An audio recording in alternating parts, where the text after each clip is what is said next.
श्री गणेश भगवान की जय हो।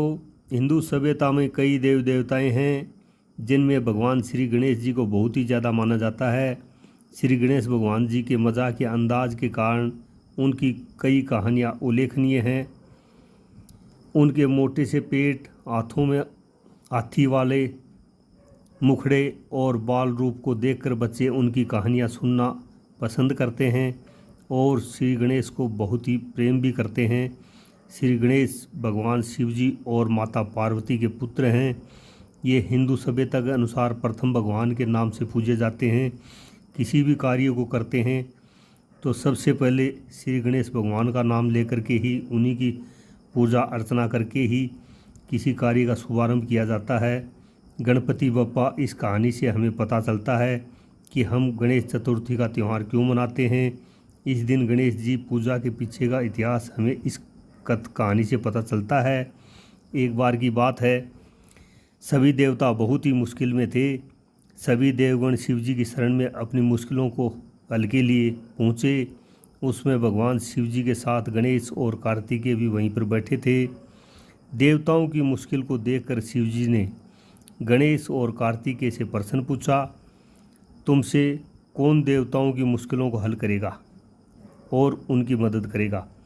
जब दोनों भाई मदद करने के लिए तैयार हो गए तो शिव जी ने उनके सामने एक प्रतियोगिता रखी। इस प्रतियोगिता के अनुसार दोनों भाइयों में जो भी सबसे पहले पृथ्वी की परिक्रमा करके लौटेगा वही देवताओं की मुश्किलों में मदद करेगा। जैसे ही शिव जी ने यह बात कही, कार्तिकेय अपनी सवारी मोर पर बैठ करके पृथ्वी की परिक्रमा करने चले गए, परंतु श्री गणेश जी वहीं अपनी जगह पर खड़े रहे और सोचने लगे कि वह मूषक की मदद से पूरे पृथ्वी का चक्कर कैसे लगा सकते हैं। उसी समय उनके मन में एक उपाय आया।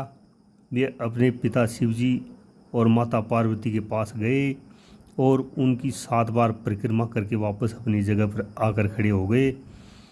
कुछ समय बाद कार्तिकेय पृथ्वी का पूरा चक्कर लगाकर वापस आकर के पहुंच गए और स्वयं को विजेता कहने लगे।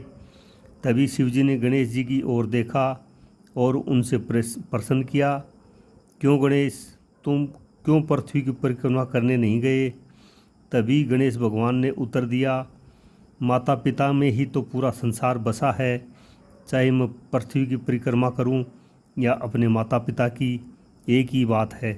यह सुनकर शिव जी बहुत खुश हुए और उन्होंने गणेश जी को सभी देवताओं की मुश्किलों को दूर करने की आज्ञा दी। साथ ही शिव जी ने श्री गणेश भगवान को यह भी आशीर्वाद दिया कि कृष्ण पक्ष के चतुर्थी में जो भी व्यक्ति तुम्हारी पूजा और व्रत करेगा उसके सभी दुख दूर होंगे और उसे सुख समृद्धि व भौतिक सुखों की प्राप्ति होगी और वह हमेशा खुश और फलीभूत रहेगा।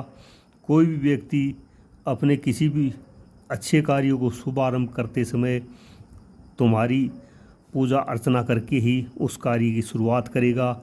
ये शिव भगवान की तरफ से गणेश जी को आशीर्वाद मिला हुआ है।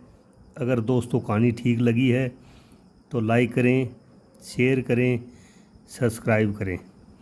जय हो श्री गणेश भगवान की, जय हो शिव भोले की।